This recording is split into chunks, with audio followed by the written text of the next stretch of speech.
비트코인에 대해서 마무리하고 문제 좀 풀어드리겠습니다. 그래서 비트코인은 자기의 지불 의사를 자기가 갖고 있는 어떤 비트코인을 내가 가지고 있다. 그러면 내가 이걸 가지고 누구에게 얼마를 지불하고 싶다라는 것을 전자서명에서 나타나게 됩니다. 그리고 그런 것을 이제 트랜잭션이라고 하는데 그 트랜잭션들이 공개가 돼요. 전체적으로 공개가 되고 그 공개된 내용들이 블록체인이라는 기술 때문에 수정이 못하게 되는 거죠. 수정할 수 없게 됨으로써 이제 비트코인이 갖고 있는 그런 성질들이 만족이 되고 있는 것입니다. 그래서 이런 그림을 한기코인이라는 걸로 설명드렸지만 실제적인 비트코인도 요거랑 유사한 모습을 하고 있다라고 생각하시면 돼요. 그래서 이니 내가 요번에 지불에 사용하고 싶은 동전들이 그 비트코인들이 여러 개 있으면 그 여러 개를 합쳐서 쓸 수가 있고요. 또 아웃에는 내가 요번에 한 명한테만 지불하는 것이 아니라 여러 명한테 나누어서 지불할 수도 있습니다.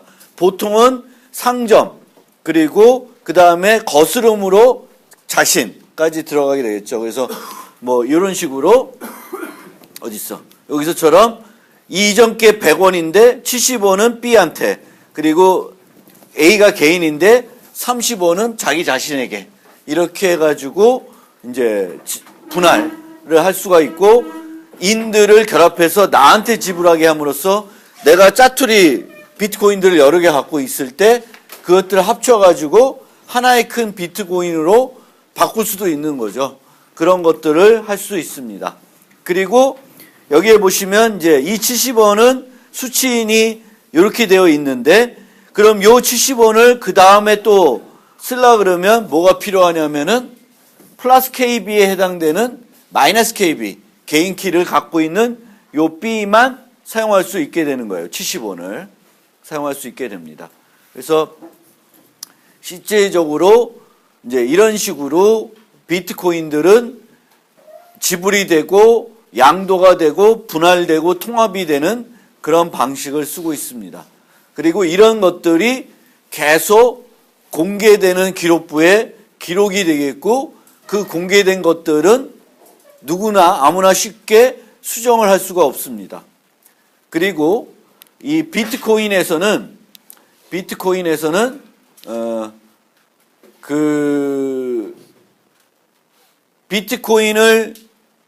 그 기록을 이제 그 블록체인이라는 데다가 거래들을 기록하게 되는데 그 거래 기록들이 확정이 되기 위해서는 여기에 있는 어떤 proof of work라고 해가지고 내가 일을 어느 정도 했다라는 걸 증명하는 그런 값을 찾아내야 돼요. 요거를 이제 채굴 한다 그래요. 마이닝 한다 그래요. 그래서 누구든지 마이닝을 할 수 있어요. 마이닝에서 성공을 하게 되면 내가 거기에 그 10분 동안에 여러 그 비트코인들이 이제 노드들이 아직 확정되지 않은 거래들을 수집하게 되겠고 그 수집한 것들을 확정하기 위한 이 proof of work라는 노력을 하게 됩니다. 이 proof of work라는 거 하는 것은 이 확정이 되지 않은 모든 거래들을 머클 트리로 이렇게 원웨이 펑션 트리로 쭉 만들어서 그 루트 값 그리고 바로 전 블럭의 그 해시체인 값 그 두 개를 같이 해가지고 거기다가 랜덤 값을 계속 바꿔가면서 계산하게 됩니다. 계산해가지고 앞에 해시 값의 0이 17개 이상 나오게끔 하게 되는데 그 17개가 나오려고 하면은 10분 이상 지금 소요되는 거죠. 아무리 좋은 컴퓨터를 갖고 있어도. 그래서 그 정도 노력이 들게끔 하게 됩니다. 그래서 그게 그 값을 찾게 되면 그 채굴자는 그 거래에 보통 여기서처럼 기존 금액이 100원이고 아웃이 100원 이렇게는 안 해요. 그 비트코인에서는 항상 그 인하고 아웃의 차익을 얼마 정도 두는데 그것은 이 하는 사람의 마음이에요. 거래를 하는 사람의 마음인데 내가 여기다 100원이고 99원을 썼어요. 그럼 1원이 차이가 나죠. 그렇죠? 그 1원은 뭐가 되냐면 수수료가 돼요. 수수료가 돼서 누가 가질 수 있게 되냐면은 채굴자가 가질 수 있게 됩니다. 그래서 지금까지의 채굴자는 그 확정화시키는 그 거래들에 생기는 수수료하고 그 다음에 지금은 채굴할 때마다 일정한 금액의 그 비트코인을 받을 수 있게 돼요. 채굴자가. 그래서 그렇게 받고 있고요. 이제 그렇게 매 10분마다 비트코인이 늘어나면 나중 되면 비트코인이 너무 많이 통용이 될 수 있죠. 그래서 비트코인 세계에서는 어느 연도까지만 그 비트코인, 채굴자가 비트코인을 받을 수 있게 하고 그 다음부터는 이제 채굴을 하더라도 새로운 비트코인을 못 받게끔 이제 그렇게 규칙을 만들고 있습니다.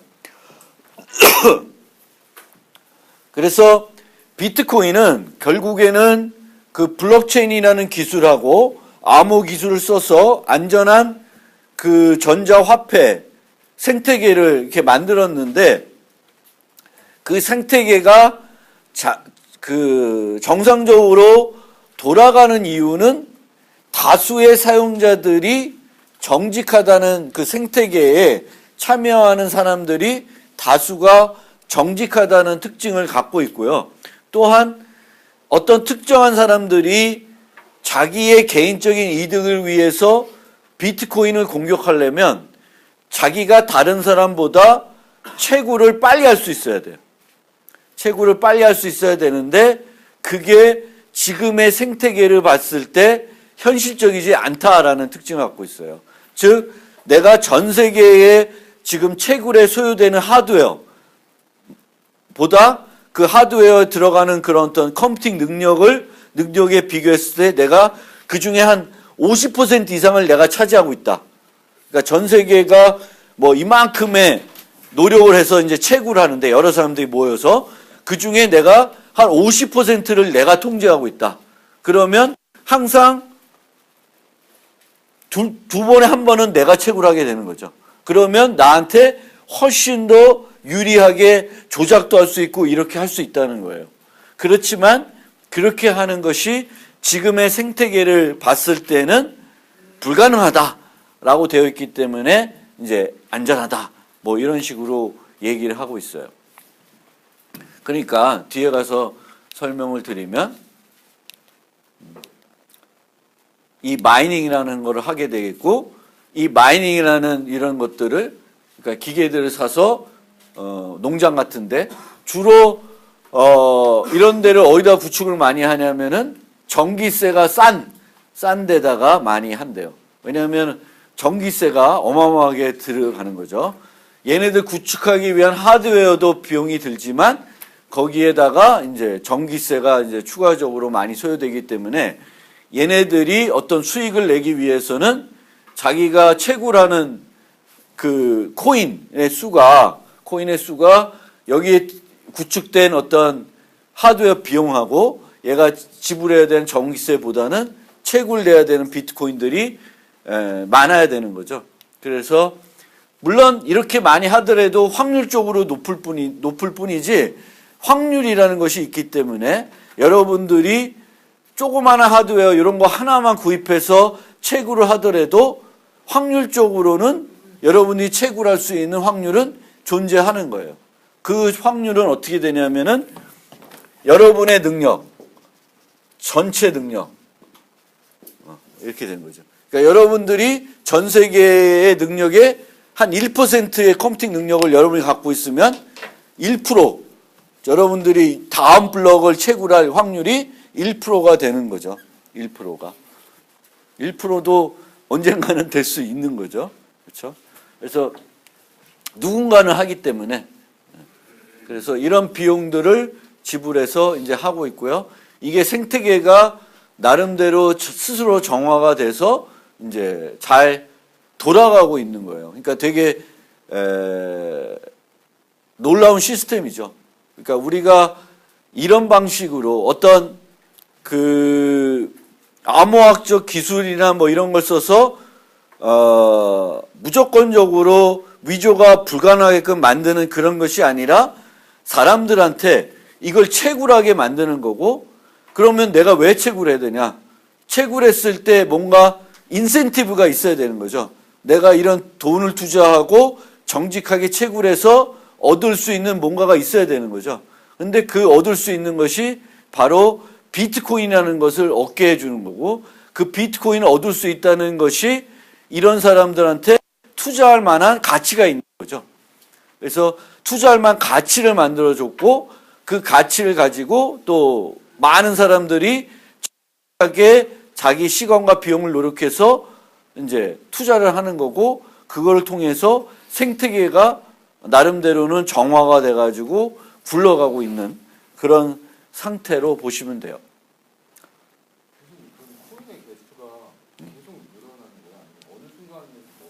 어느 순간 되면 멈추겠죠. 그게 있습니다. 그러니까 어느 순간에 지금은 여기 보시는 것처럼 이만큼 있는데, 이게 몇 개더라? 몇 개까지만 이제 만들게끔 이제 세팅을 해놨어요. 그래서 예를 들면 처음에 채굴했을 때는 코인을 100개씩 가질 수 있겠다라고 했는데, 그 다음에 50개, 그 다음에 25개, 이렇게 이게 코인의 개수들이 채굴할 때마다 내가 얻을 수 있는 코인의 개수가 룰에 의해서 점점 줄어들고 있고요. 최종적으로는 내가 채굴하더라도 새로운 코인은 안 주는 거예요. 새로운 코인을 안 주되, 그럼 새로운 코인을 안 주면 채굴하려는 욕심들이 없어질 수가 있어요. 그럼 채굴하려는 욕심들이 없어지면 이 시스템은 죽어버려요. 왜? 왜냐하면 누군가는 채굴해 줘가지고 그 거래들을 확정시켜 줘야 되는 거고, 그 확정을 어떤 신뢰기관이 하는 것이 아니라 자발적으로 전 세계에 있는 사용자들이 어떤 자발적인 어떤 시스템으로, 분산 시스템으로 굴러가게 하는 건데, 그게 안 되는 거예요. 그게 안 되는 순간 이 비트코인은 동작을 안 하는 거예요. 그래서 그런 문제가 있는데, 수수료라는 개념으로 수수료를 통해서라도 충분하게 채굴에 대한 보상이 되게끔 이제 해야 되는 거고, 그 채굴에 대한 보상이 되기 위해서는 그것을 비트코인을 쓰는 사람들도, 우리가 그 호텔 가서 미국 해외 같은 데 가면은 아침에 나올 때 팁 1달러 놓고 나오죠. 그런 것들이 이제 매너로 돼야 되는 거지. 이거를 우리가 지불하는데 이렇게 한다고 해서 누가 뭐라고 하진 않아요. 속으로 욕하는 거지. 왜냐하면 수수료를 한 푼도 안 남긴 거예요. 이렇게 얘가 원래 금액이 100원인데 100원을 다 써버려. 그러면 수수료가 하나도 안 남아요. 그러니까 수수료를 남게끔 여기다 해줘야 되는 거야. 근데 그건 누구의 마음이야? 쓰는 사람의 마음이야. 쓰는 사람이 내가 어느 정도의 그 수수료를 남겨가지고 채굴자가 가지게끔 하겠다. 왜냐하면 채굴자가 가져야지만, 채굴자가 열심히 채굴해야지만 나도 내 비트코인을 쓸 수 있는 거고, 내 비트코인의 가치가 또 높아질 수 있는 거예요. 많이 유통되면 유통될수록. 그러니까 비트코인의 가치가 점점 올라가고 있는 거예요. 이게 흐름이 있는데, 비트코인의 그 추세, 그거 올 수 있어요.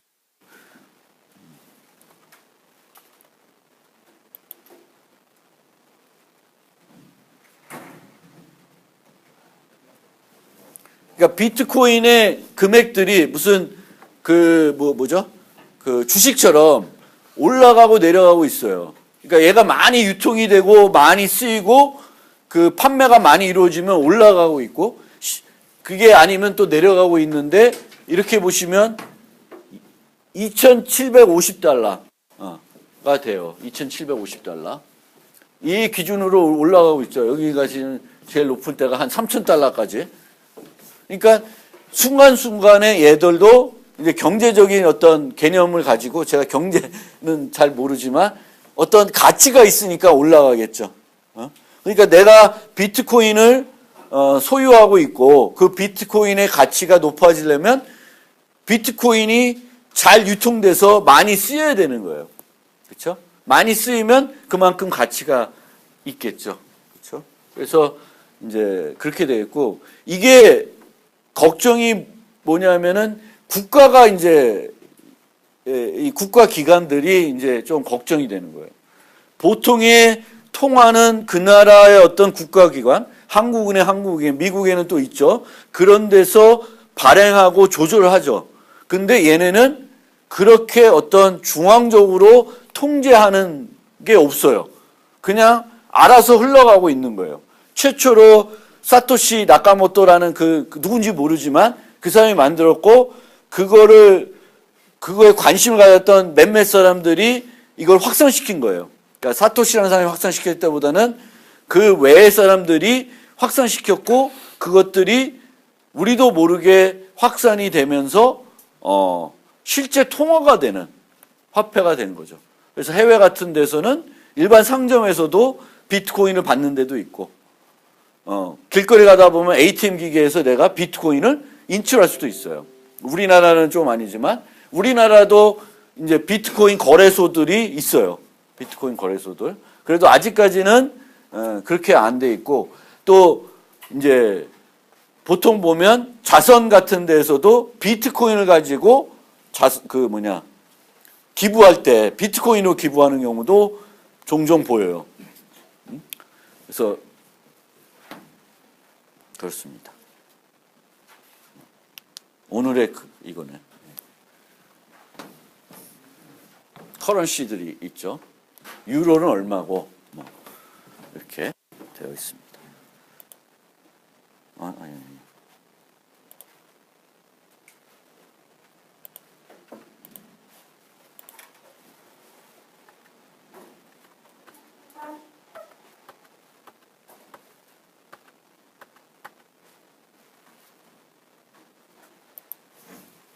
비트코인의 안전성에 대해서 이렇게 설명을 좀 드리고 마무리를 해봅시다. 그래서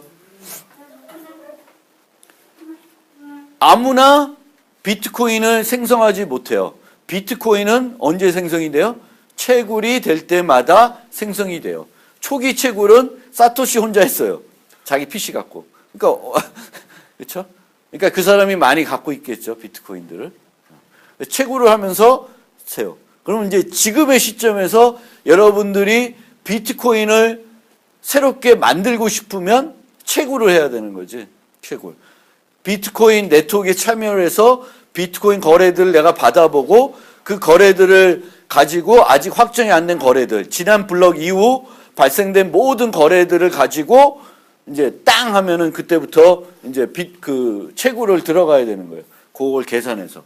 그래서 채굴을 통해서 코인을 만들 수 있고, 채굴 방식 때문에 특정 참여자나 기관이 손쉽게 많은 양의 비트코인을 만들 수가 없습니다. 그래서 51% 어택, 이런 개념이 나와요. 어택. 여기 안 써야 되지만 51% 어택. 그러니까 51% 어택이라는 것은 전 세계의 채굴에 들어가는 컴퓨팅 파워의 51%를 어떤 특정한 기관이나 사람이 차지하는 거예요. 그걸 차지하는 순간 이 사람은 막대한 권한을 가지게 된다라는 거예요. 그리고 그렇게 되면 이제 생태계가 제대로 동작이 안 된다는 거죠. 그래서 어떤 뭐 그런 것도 있던데, 하여튼 끼케야 뭐 큰 퍼센트로 안 갖고 있다는 거죠. 각 기관들이. 모르겠어요. 삼성 같은 데서 진작에 덤벼들었으면 돈을 많이 벌 수도 있을 수도 있죠. 구글 같은 데서 직접적으로 자기네 클라우드 컴퓨팅을 여기에 이제 채굴하는 데 썼으면 돈을 많이 벌 수도 있었겠죠. 그래서 그런 방식이고요. 그래서 이렇게 코인들을 만들려면 채굴해야 되고, 채굴은 10분 정도의 어떤 소요돼야지 한 번 채굴할 수가 있고, 누구든지. 그래서 확률적으로 그렇게 되어 있고, 그래서 그게 이제 쉽게 누가 늘릴 수 없고, 그렇게 이제 채굴된 것들을 쓸 수 있는데 부당한 어떤 어택을 하려 그러면은 기존 거래 내역을 수정할 수 있으면 부당하게 이중 사용도 할 수 있고 여러 가지 문제들이 생기겠죠. 나한테 100원을 줬다고 해놓고 그걸 수정을 해가지고 다른 사람한테 100원 준 걸로 바꿔놓으면 이제 교란이 되잖아요. 시생태계가. 그래서 해당 거래 내역을 수정을 해서 이게 실제적으로 확정이 되려면, 확정이 돼서 모든 사람이 이 코인은 저 사람 거다라고 인정하기 위해서는 그 블록체인 안에 거래 내역이 들어가야 돼요. 그렇죠? 그래서 해당 거래 내역을 수정하고 그 내역이 포함되어 있던 블록을 새롭게 채굴 해야 돼요. 그런데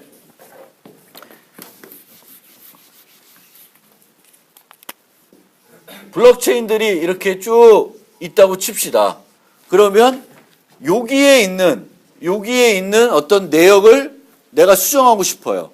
그러면 여기에 있던 다른 것들을 다 포함하고 얘를 바꿔가지고 새로운 블록을 만들어야 되죠. 그러면 이렇게 이제 블록이 하나 더 생기죠. 근데 이 블록이 블록체인에서 인정이 되기 위해서는 블록체인에서는 가장 긴 체인을 우선을 해요. 그럼 얘는 요것만 채굴해서 안 되는 것이고 계속 또 채굴을 해가지고 이 진행되고 있는 것보다는 앞서 나가야 돼요. 그래야지만 얘가 정상적인 거래로 인정을 받는 거예요.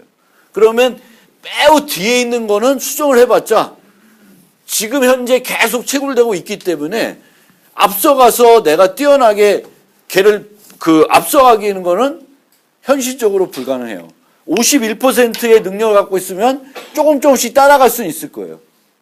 그렇지만 그 따라가는 것도 한계가 있는 거예요. 그래서 가장 가까운 거, 마지막으로 확정된 거를 다시 채굴해가지고 한번 시도를 해볼 수는 있지만 그것조차도 쉬운 것이 아니라, 왜냐하면은 얘가 지금 요 순간에 요게 확정이 돼 있어요. 요건 없어요. 그러면 여기 있는 내용을 수굴하기 위해서 얘가 새롭게 계산하고 있는데 얘가 계산하는 시점에서는 또 누군가는 다음 블록을 계산했겠죠. 그렇죠? 그럼 얘가 또 앞서가려면 또 그 다음부터 계속 해야 돼. 그래서 얘를 추월해야 되는데 추월하기가 쉽지가 않다는 거예요. 항상 10분 정도의 투자를 해야지만 확률적으로 구소할 수 있게 하고 있기 때문에 그렇습니다. 그래서 블록은 10분마다 채굴되며 긴 체인이 우선되기 때문에 거래 내역의 수정은 가능하지 않다. 매우 강력한 채굴자가 등장한 문제가 발생할 수 있으나 현재 생태계를 고려했을 때 현실성이 없다. 그래서 이런 기술을 가지고 블록체인, 그러니까 블록체인이라는 건 기술적으로도 재미난 아이디어이지만 그것이 실제 동작하게 된 그 배경에 있어서는 특이한 점들이 있는 거죠. 기술적인 문제보다도 이 사용자들이, 이 채굴자들이 여기에 참여하게끔 만들었다. 왜? 어떻게 해서? 비트코인이 채굴을 하면 나한테 돈이 될 거다라는 어떤 믿음을 준 거예요. 그 믿음 하에 계속 사람들이 유입이 돼서 그 사람들이 채굴을 하기 시작했고 그걸 통해서 전 세계에 많은 사람들이 채굴하다 보니까 생태계가 대단히 건전하게 돼버린 거예요. 그리고 이렇게 건전해진 생태계를 다시 교란하려고 그러니까 힘든 거예요. 못한다는 거예요. 공격자들이. 그래서 그런 어떤 특징을 가지고 비트코인이라는 것이 이제 만들어지는 거예요. 그러면 이런 블록체인에 이런 비트코인에 대한 거래 내용 말고도 다른 내용들도 블록체인을 통해서 어떤 사실들을 기록하면 그 기록들이 수정되기가 어렵다는 그 특징을 갖고 있어요. 그것이 바로 앞으로 우리가 블록체인이라는 기술을 다른 용도로도 써보자라는 아이디어가 거기서 나오는 거예요. 그러니까 블록체인이라는 것은 채굴자들이 이 블록들을 계산하게 되겠고 이 블록에 들어있는 내용들은 이게 시나리오에 지나면 수정이 안 되는 거예요. 그냥 고정이 되는 거예요. 확정이 되는 거죠. 팩트로. 그래서 그런 것이 뭔가 필요로 하는 응용에서 이제 블록체인이라는 기술을 쓰자라는 아이디어가 있는데, 거기서도 중요한 것은 생태계가 갖춰줄 수가 있냐. 새로운 내가 블록체인을 이용한 뭔가를 만들었을 때 거기에 정직한 채굴자들이 웬만큼 들어와서 채굴을 해주냐. 이게 문제예요. 이게 되면은 그 응용에서도 비트코인과 마찬가지로 똑같은 개념을 써서 블록체인이라는 기술을 써가지고 어떤 팩트들이 수정이 안 되게끔 할 수는 있습니다. 그렇지만 그게 과연 그렇게 될지는 이제 응용에 따라서 우리가 살펴봐야 되겠고, 그렇습니다. 그 다음에 코인을 가로챌 수 있다. 다른 사용자 거의 코인을 가로챌 수 있다는 것은 무슨 얘기냐면은, 이런 돈이 있을 때 70원이 삐 거죠. 그럼 이 70원이 삐 거인 거를 제가 쓰고 싶으면 제가 뭐가 필요해요? 요 공개 키에 대응되는 개인 키만 있으면 되는 거죠. 그래서 내가 다른 사용자의 개인 키를 탈취하면 공개되어 있는 거래들을 쓸 수는 있어요.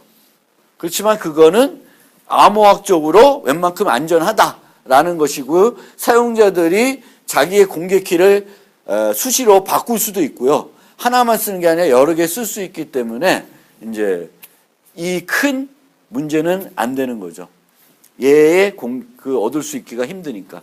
그래서 이 한 가지 암호 기술에 전적으로 의존하는 부분은 어떤 부분이에요? 다른 사용자의 돈을 가로채서 자기가 쓰는 거. 그거는 전적으로 암호 기술에 의존하고 있고, 나머지 것들은 암호 기술도 쓰지만 블록체인이라고 하는 것과 생태계, 그리고 인센티브, 이런 개념들이 맞물려서 돌아가고 있는, 그래서 안전성이 제공되는 좀 특이한 시스템이다라는 것을 알아두시면 되겠습니다.